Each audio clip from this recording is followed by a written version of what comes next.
one of the first things that this government did straight out the gate was that they announced a 100-day plan where they would essentially review Te Tiriti o Waitangi, our founding document, and redefine it in a sense as well. And so that's caused great concern.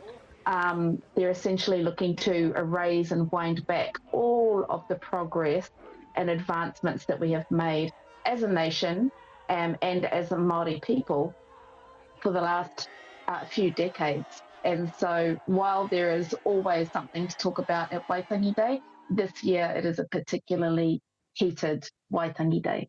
What exactly, Tina, do they want to see wound back going into the future?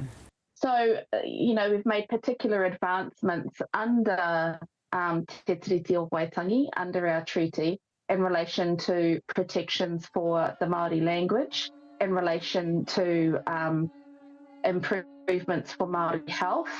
And so a lot of those have been specifically targeted. Maori language issues have been specifically targeted. The Maori Health Authority has been specifically targeted.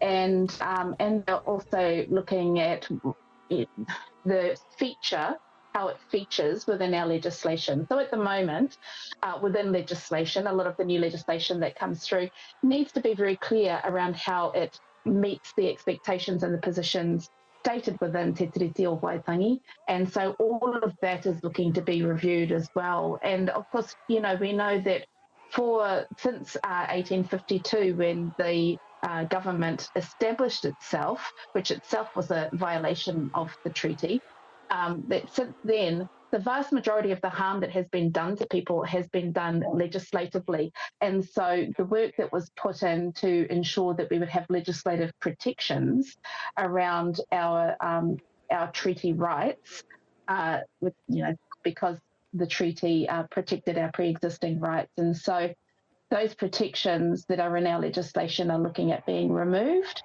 And that, of course, causes a lot of concern, because we all understand that the vast majority, and I mean very mortal consequences of population drops for Maori have occurred through very harmful colonial legislation. Yeah. So if they want to wind back specific rights, you're talking about language rights, health rights, is it the government's assumption that Maori should just be treated like the rest of the population without those additional protections? Well, I guess the issue is that because a lot of the need for those protections drops out of this history of harm that has created a deficit for Maori, that has placed us in a sense in greater risk. And so by removing those protections, and they use this very typical kind of language that says, everybody should be getting the same treatment.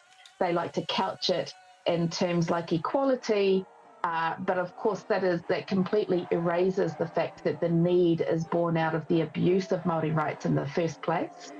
And so, yes, they'll use terms like equality and treating everybody the same, but that of course overlooks the malfeasance that has created the need for us to have particular protections. Anyway, and just the basic principle of the fact that this is the agreement upon which you may exist here.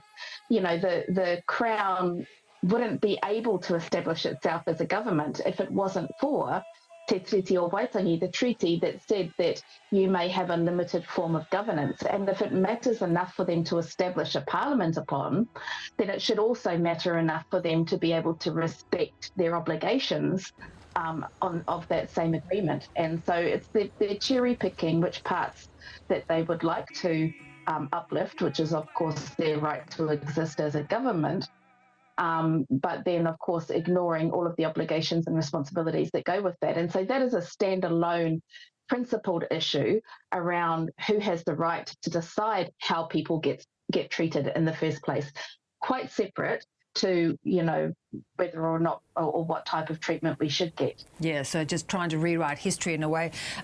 New Zealanders have been very supportive of the treaty. There seems to be a groundswell of opposition against these changes. Is there the sense, even from today's protests, that will just continue, that opposition?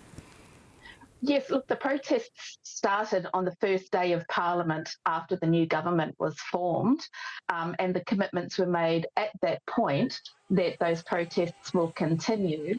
There have been continued, you know, commitments made from Maori at large, as well as various organisations and various groupings within the Maori world, that we will continue to protest. And in fact, if they continue down this line, that we will look at even more drastic measures like seceding from the Crown. And seceding from the arrangement as well. And so, yeah, definitely people are very concerned. The other thing that I would say, though, is that, you know, these issues did not just arrive 10 weeks ago after the new government was formed. These issues are long-standing issues. And in fact, it was 2016 when we put forward a report to the government that talked about the need for a constitutional review and some transformation around how we do government, and the fact that the current parliamentary setup is itself a violation of the very agreement upon which Parliament is based.